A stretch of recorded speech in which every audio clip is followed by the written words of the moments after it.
would really appreciate it. All right, you guys ready for a message? Okay.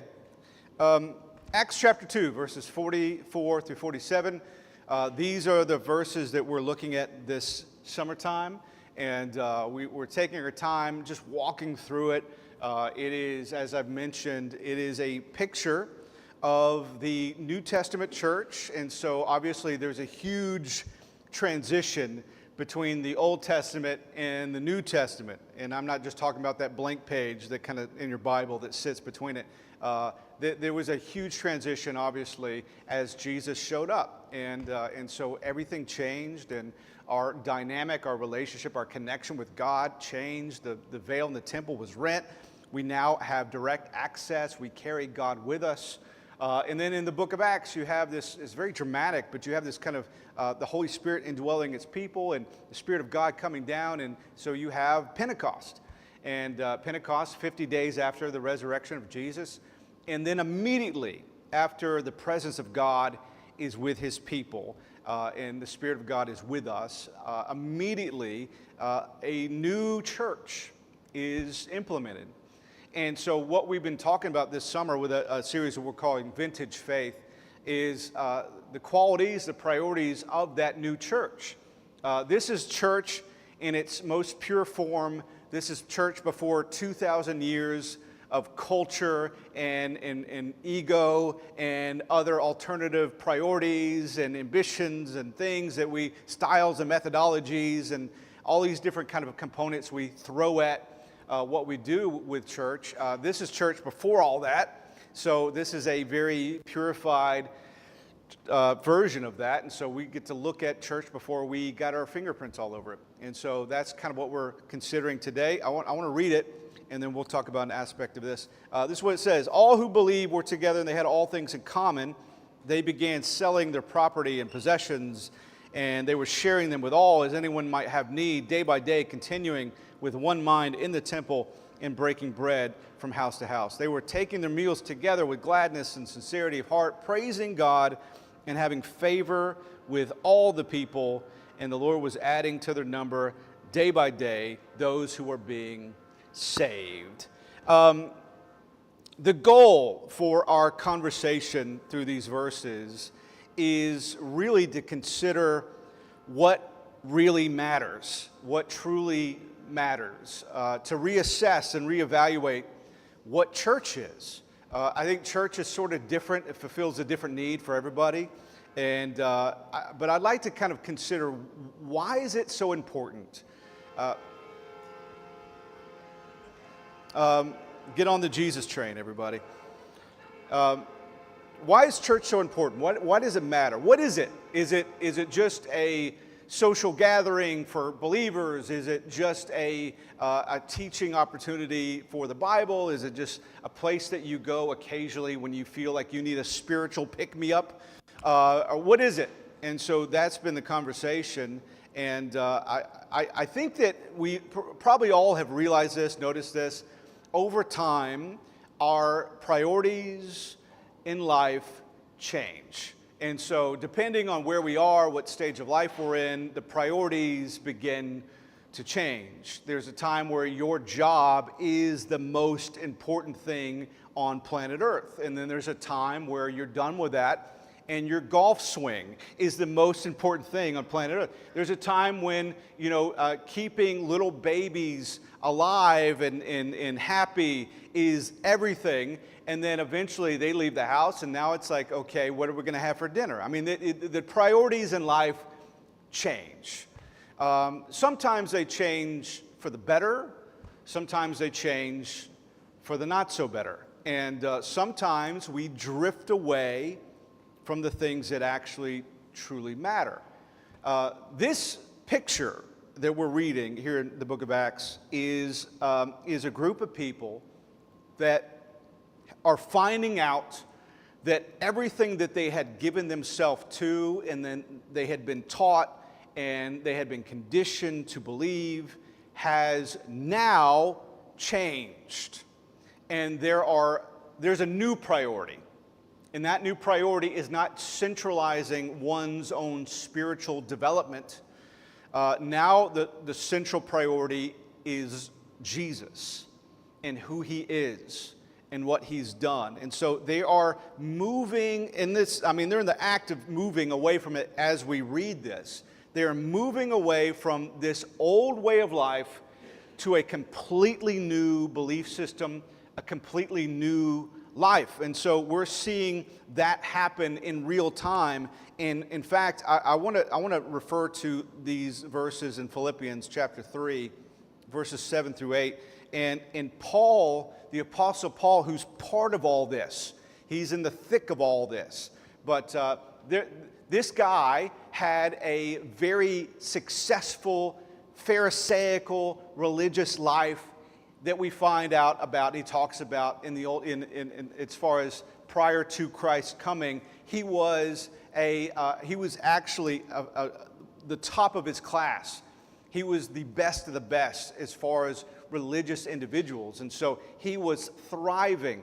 And then this new church starts coming along and coming alive, and so he actually became one of the biggest opponents of this new church. And so he was very instrumental in actually having these new believers arrested, even some executed. And so he was a huge opponent of this church. But at some point, Jesus got a hold of his heart, and we in the road called to Damascus, and we have this whole dramatic moment where he's blinded by the light. And so he is confronted by Jesus. He has a face-to-face with Jesus, and he becomes a vital part of this new church. In fact, the majority of the New Testament is written by Paul, letters to these new churches all over the place. And so he oversaw them. And so he writes about the transition and his change of value system as he transitions into this new church. And I want to share, this is Philippians chapter 3, verses 7 and 8. He says this: "Whatever things were gain to me, those things I now count as loss for the sake of Christ.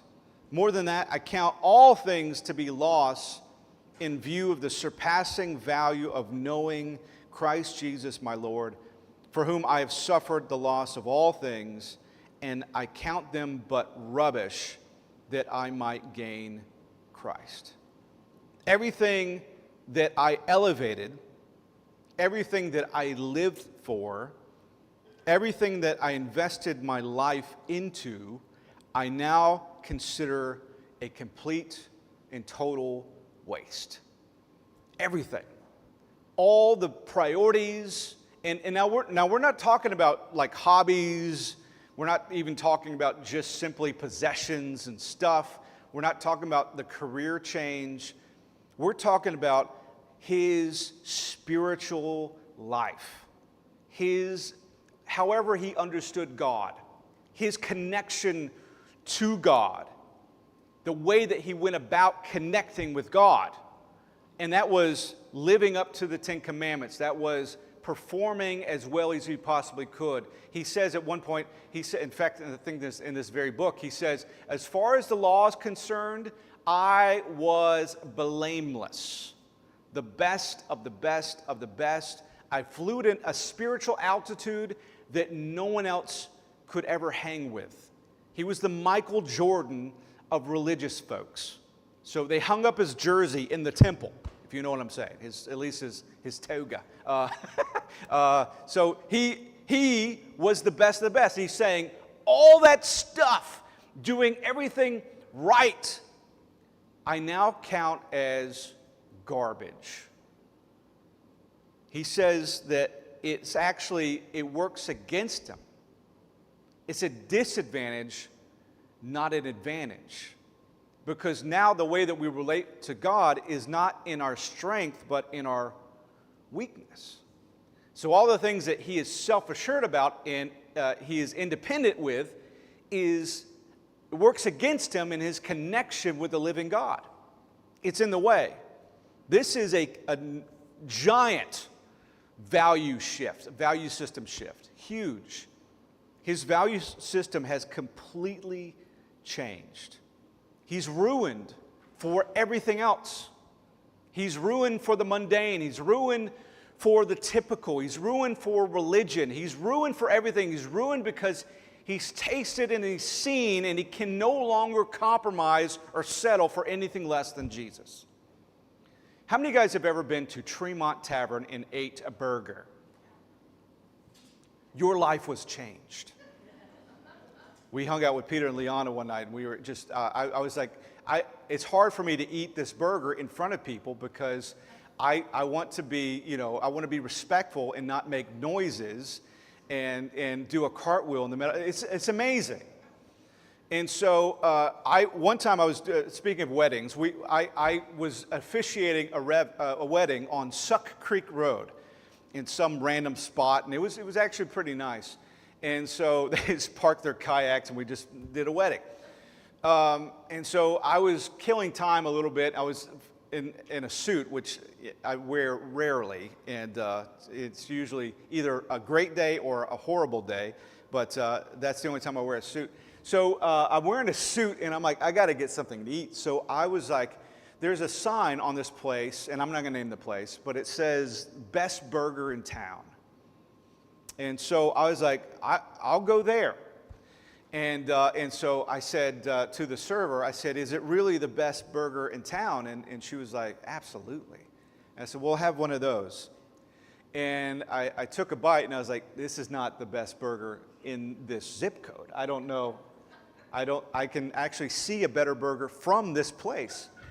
And so she came back. She's like, it's the best, isn't it? I said, no, not at all. And she's like, what? She's like, what burger is better? And I said, Tremont? She's like, oh, yeah, well, Tremont. I said, well, put that on the sign. Put that up there on your big your billboard. It's pretty good, but it's not Tremont.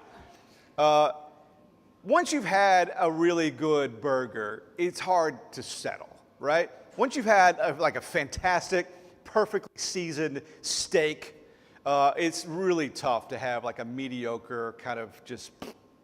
I'm talking if you're a vegetarian. If you've ever had a really great tofu burger, and I want to include everybody.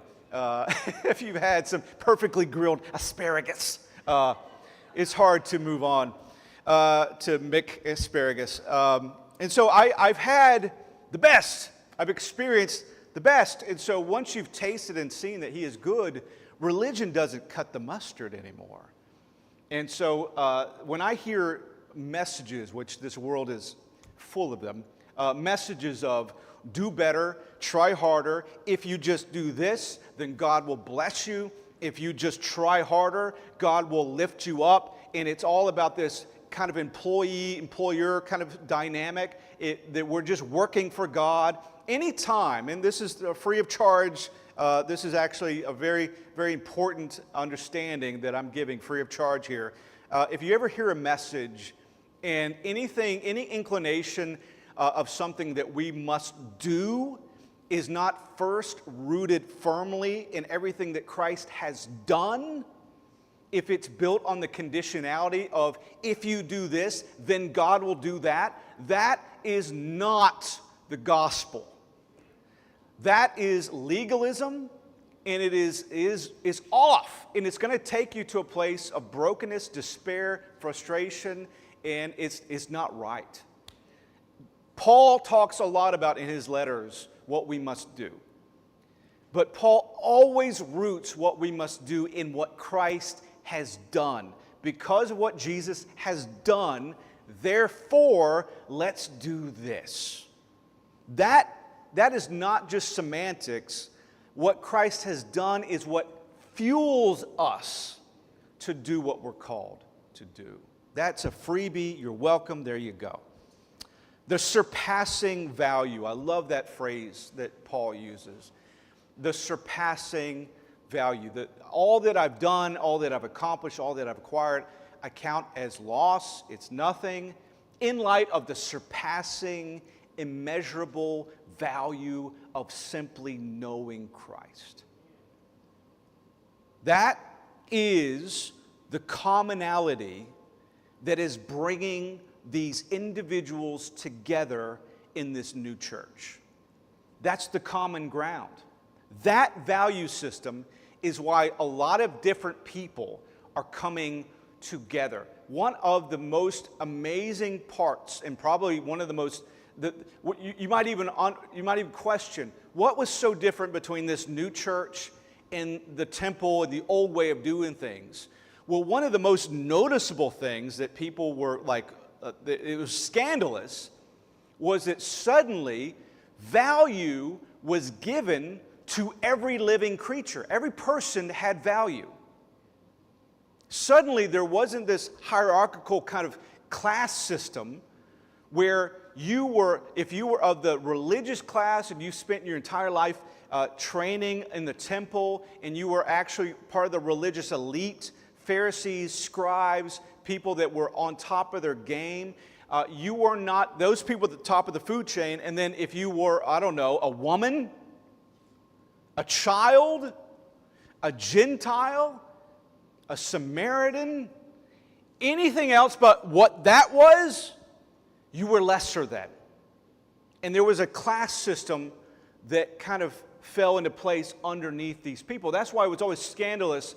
First of all, the kinds of people Jesus was eating with and spending time with, and then to the point where when kids were approaching Jesus because they were drawn to him, his security team was like, oh, okay, we've got a problem here. We've got a problem. And they start, blocking children. Like, no, you're going to get your dirty hands and schmutz on Jesus' perfectly white robe. Get away, you're annoying.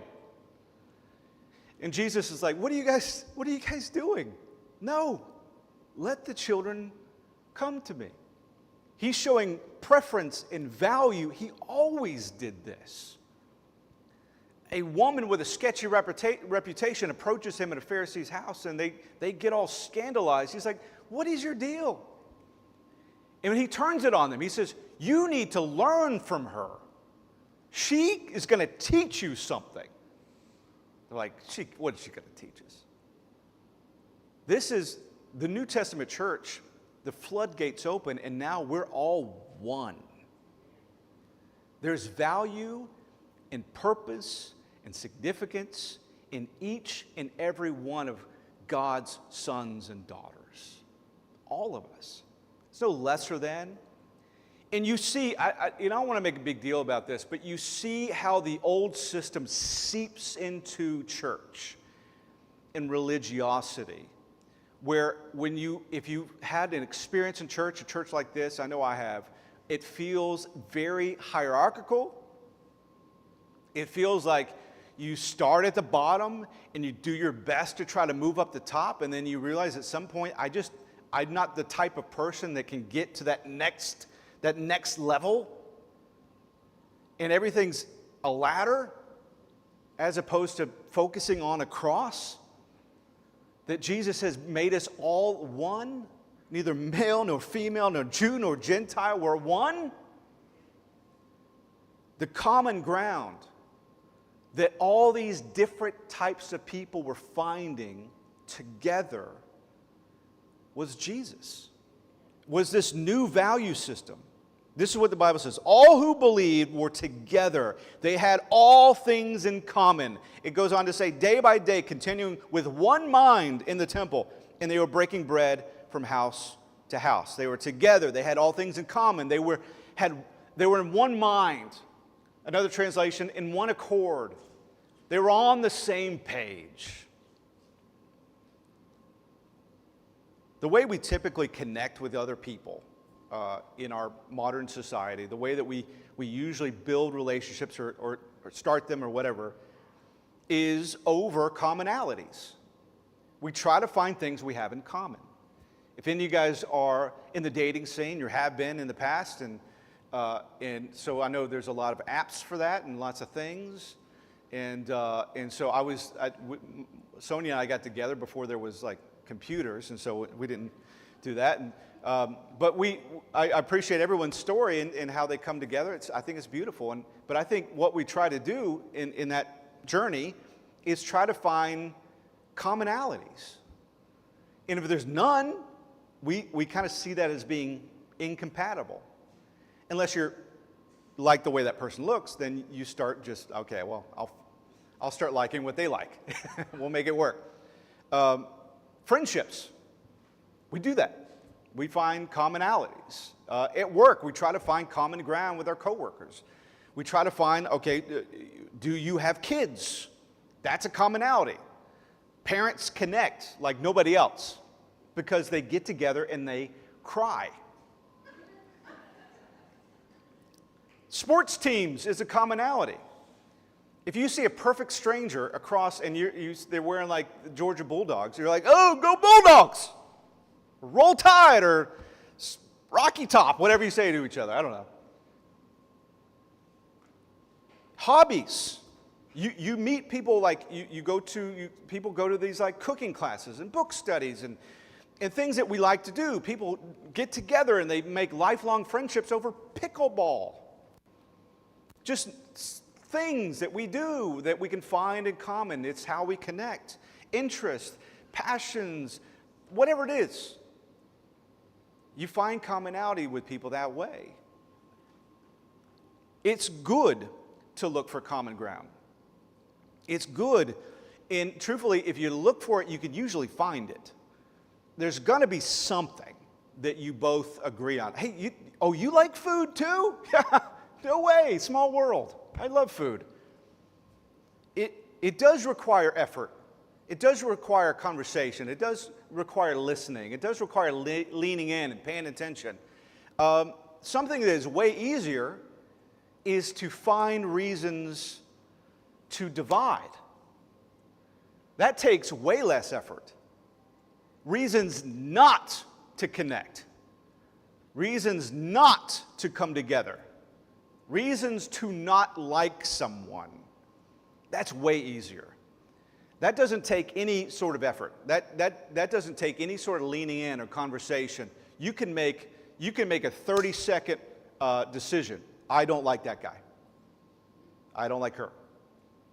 Nope, not them. And we do that in all of life. We're always, our culture, our society, our world, if you haven't noticed, is looking on the lookout constantly and continually for reasons and ways to segment, divide, and segment off to build silos to make sure that, okay, those people, those guys. We're looking for any reason, excuse to divide, segregate, separate. However we can do that, we do it. We love, I don't know what it is, but we love this us versus them mentality. We're addicted to it. Like we got to have a them. And I don't know if it's growing up with movies. There's always the white hat and the black hat. There's always a villain and the good guy. I don't know. I don't know what it is. But there's something about, maybe it's just our egos. We like feeling better than someone. So if we have a villain, if we have someone that's bad, we don't know them necessarily. We don't know their heart. We can't see their heart. We don't really know who that person is apart from our own opinion about that person. But then we take that opinion and then we put it up on this screen. And we're like, oh, look how horrible this human being is. And by comparison, I'm not that bad a guy. At least I'm not that person. You might be thinking, I don't do that. you do, though. You do. We all do it. I do it. I'll admit it. I do this. I pass judgment like that. On the interstate, driving, I pass judgment. I'm like, that person does not love Jesus at all. The way they drive, they're the devil's buddy. I love this verse in the Message translation. I'll just paraphrase it, but this is Hebrews chapter 13 in the Message translation of the Bible. If the Bible's intimidating to read for you, which it's a tough read. I'll be honest with you, it's a tough read. I highly recommend the Message translation, written by Eugene Peterson, who was just a genius. Bono's favorite Bible translation. They became friends, him and Eugene Peterson, over the Bible, over this translation. But this is a great translation to read. It was the first one that I read actively through.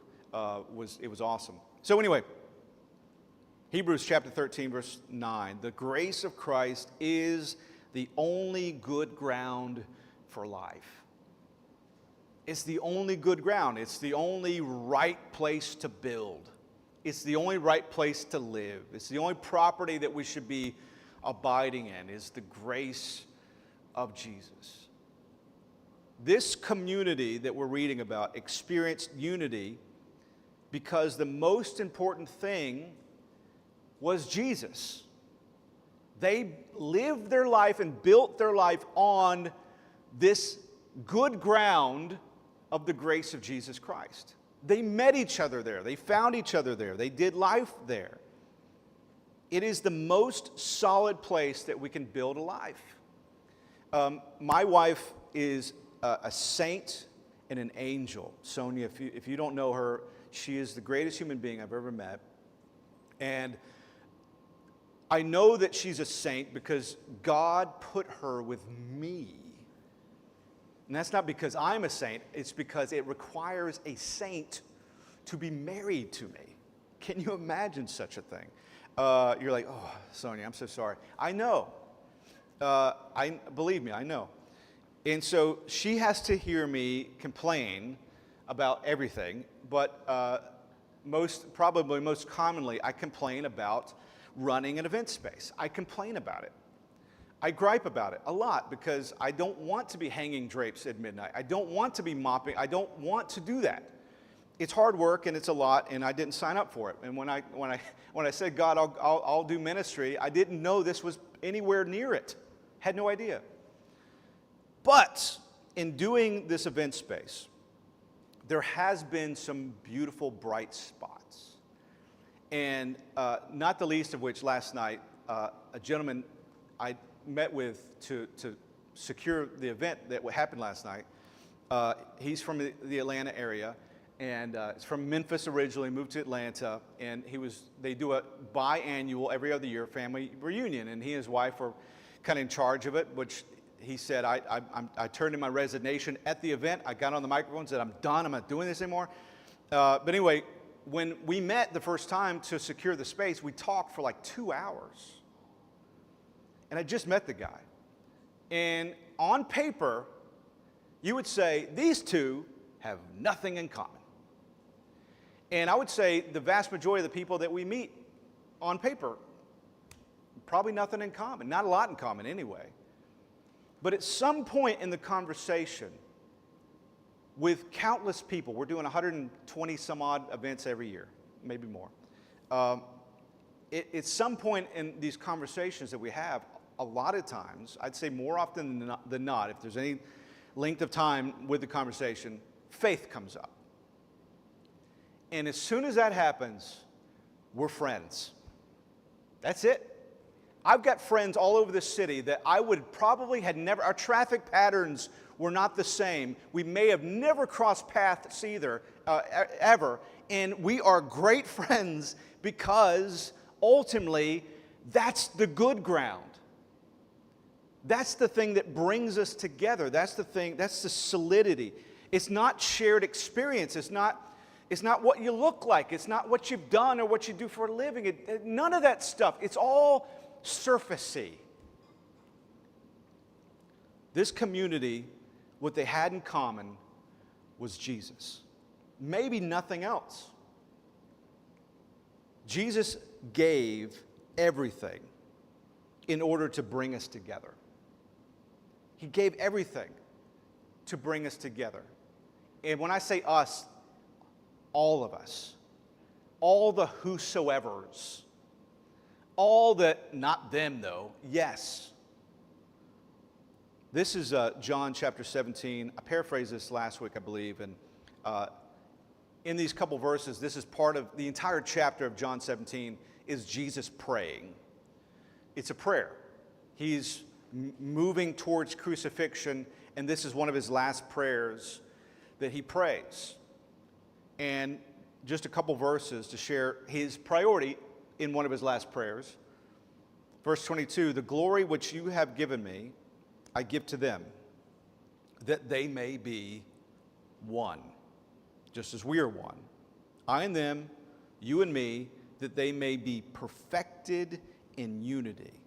So that, for this reason, the world may know that you sent me and loved them, even as you loved me.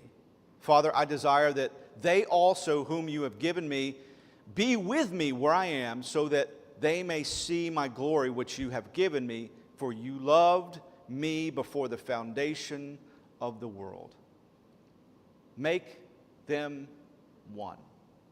I grew up with an older sister. She's just a couple years older than me.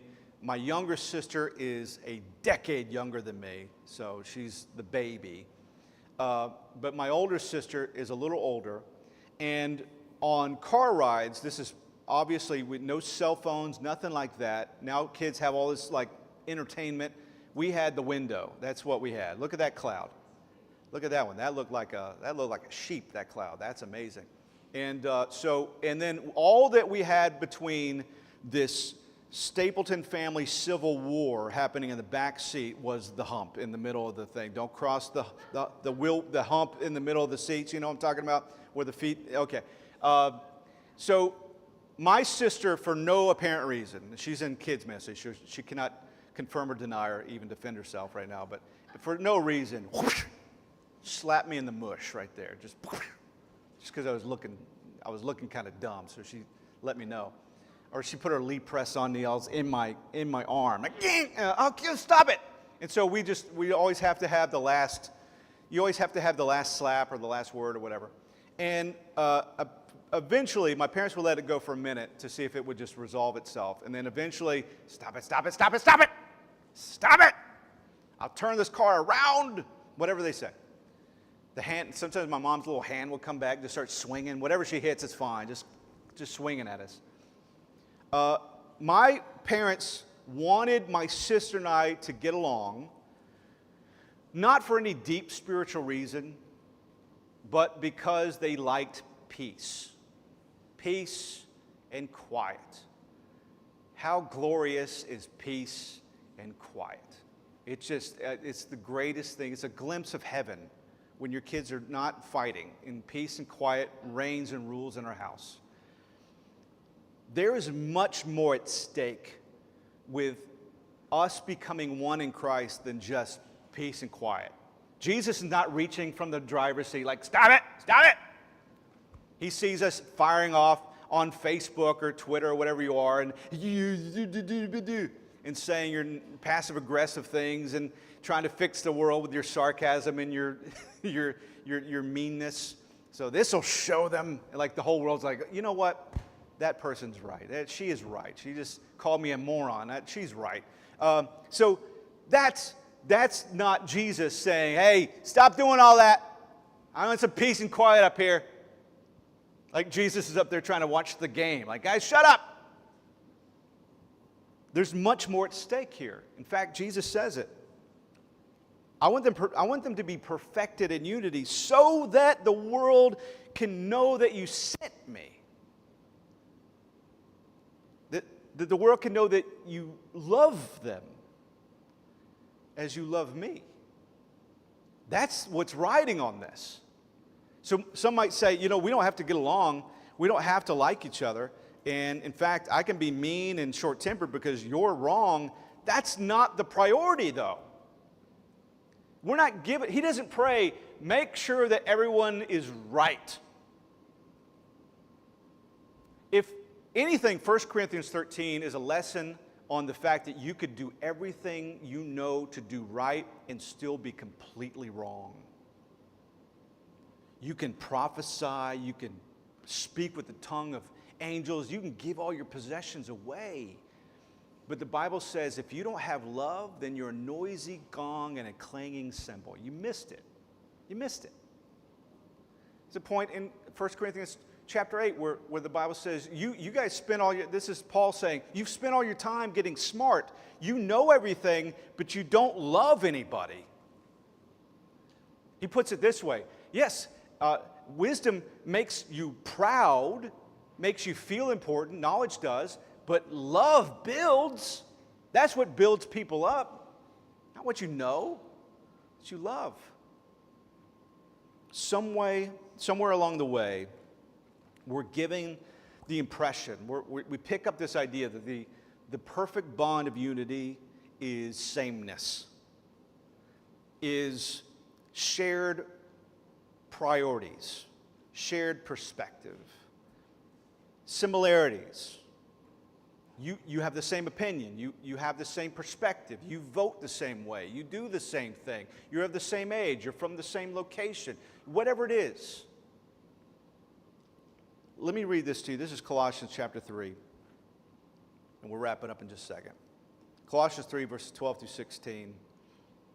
As those who have been chosen of God, that's us, right? Those who have been chosen of God, holy and beloved, put on a heart of compassion, kindness, humility, gentleness, and patience. That phrase, put on, means it doesn't come from you, it comes from Jesus. Bearing with one another and forgiving each other. Whoever has a complaint against anyone, just as the Lord forgave you, also you should forgive them. Beyond all these things, put on love. That's the perfect bond of unity. Let the peace of Christ rule in your hearts, to which you were indeed called in one body, and be thankful. Let the word of Christ richly dwell within you, with all wisdom and teaching and admonishing one another with psalms and hymns and spiritual songs, singing with thankfulness in your hearts to God. That's a picture of what we are about, the church. Be the church together. But if you have a complaint, if you have an issue, forgive. And this is where it's so important to understand, Jesus goes first, right? Why would I forgive them? He forgave you. Well, I wasn't that tough to forgive. What? Oh, yes, you were.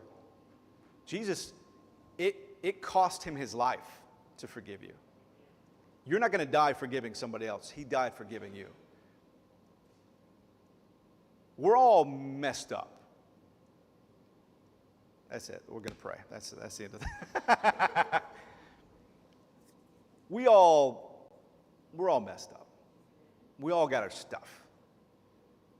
Our convenient blind spot is the mirror. We don't see what other people see. We can be short-tempered. We can be nasty. We can be vindictive. We can be salty. We have our moments. But we don't see that. What we see is other people's vindictiveness. What we see is other people's saltiness. What we see is other people's issues. The Bible kind of describes it this way. Yeah, you see a toothpick in somebody's eye, and it bothers you. But you got like a railroad tie sticking out of your face, and for some reason you can't see that. I love this statement. I read this somewhere, but the statement was, hey, don't feel bad about your kid being naughty or not doing well sometimes. God is the greatest parent ever, and all his kids are messed up. So there's grace there. It's okay. The most important, the value system that's put before us is Jesus and what Jesus values.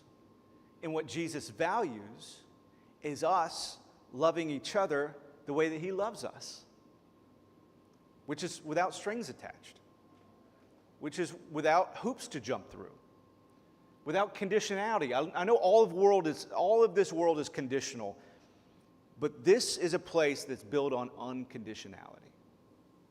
I have a past. Who doesn't? I've messed up. Who hasn't? We're all on the same boat. We're one. And the perfect bond, the glue, the thing that brings us together is not shared experiences. It's love. It's a love that we have from him for each other. Part of God's plan in forming this church is forging a family out of people who have every reason not to be, but have one reason to be. There is only one reason to be family. There's only one reason to forgive. There's only one reason to be one. There's only one reason to work hard at getting along with each other. There's only one reason. There's a million of reasons to separate, to divide, and to segment, and to hate, and to resent. There's a million reasons. But there's one really, really good reason to come together.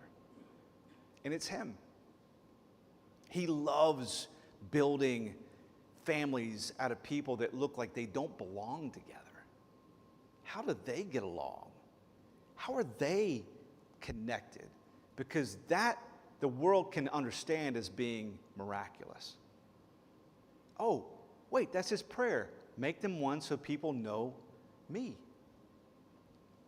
This is the solid rock that we're meant to build our lives on, relationships on, community on. All of the ground is sinking sand. Unity requires work, it requires compromise, it requires communication, time spent, it requires trust, it requires, probably most importantly, a shared value system. Jesus.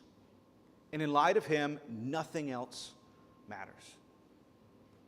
It's been discovered, I'll wrap up here. It's been discovered that the closest two human beings will ever be relationally, the closest two human beings can become relationally is through tragedy.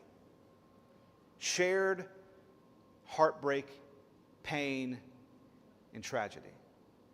That studies have proven that is a bond that is unlike any other. It's stronger than a romantic connection. It's stronger than shared interests.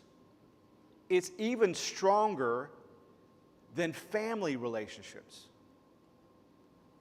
So you got to love your family, but it doesn't mean you like them. This is all, we're lifers now. I think that's interesting because we read part of Jesus' prayer in John 17. The whole chapter is a prayer.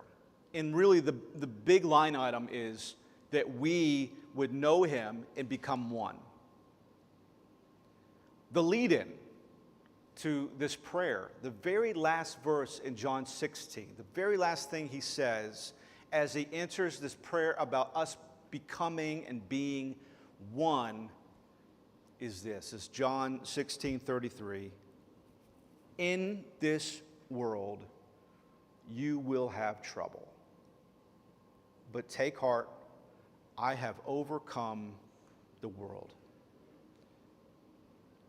God has graciously designed us this way. And I've never thought about it from this way, this aspect before, until working on this. The more that we face and endure hardships and heartbreak and disappointment and failure and tragedy together, the closer we become. Therefore, the more we experience Jesus in His love, in His care for us. Jesus equates us being one as being connected in community with Him. Wherever two or more are gathered, that's where He is. He says, I want the world to know who I am, and the way that I want them to know who I am is by these people coming together and being one through everything. He's designed us to grow closer with each other through the tough stuff, when actually we need each other. We need each other the most. Isn't it interesting that if you really follow that train of thought, a church, a community grows closer and closer together the more hard stuff it faces? Isn't it just like Jesus to take the worst parts of this world and use them to make us better. That's what he promises. Things that were intended for your harm, your destruction, your disheartening, I'm going to turn it around and I'm going to use it for your good. Suddenly, when we go through the tough stuff, there's beauty there. In the ashes, there's beauty. In death, there's life. In sacrifice, there's more than we could ever imagine gaining. That's what the cross symbolizes. Life through death. Gaining everything through losing everything. Winning by losing. The more that we walk through together, that is tough, that is heartbreaking, the closer we become. And the closer we become, the more this world sees Jesus in us. I think that's part of the heart behind the statement, count it all joy when you face trials and afflictions. It goes on to tell us what it does in us. But I think something we underestimate is anything that happens within me personally is a gift and a benefit to us collectively. Because we're one. We're in this together. So I'm going to close with this statement. This is an encouragement built on truth. There is something in our humanity that wants to turtle when we go through the tough stuff. That separate, segment, and get away. We don't like sharing when we're going through the tough stuff. Now, we'll get on the phone, we'll have the big group text when we won, when we got something, when we achieved something. We got a picture of us winning trivia night. We got this amazing text that goes out, I got the promotion, and we share that, which is great. Rejoice with those who rejoice. That is fantastic. But the Bible also says to weep with those who weep and mourn with those who mourn. Maybe that's even more important, that we reach out and say, I'm not doing good. What I'm facing hurts. I don't feel hope right now. I feel a lot of fear and a lot of loss. This is not what I signed up for. There's beauty in that, but the beauty is us together through that. You are not alone. In the minute we start thinking, I don't want to burden someone else with my stuff, we're built for that.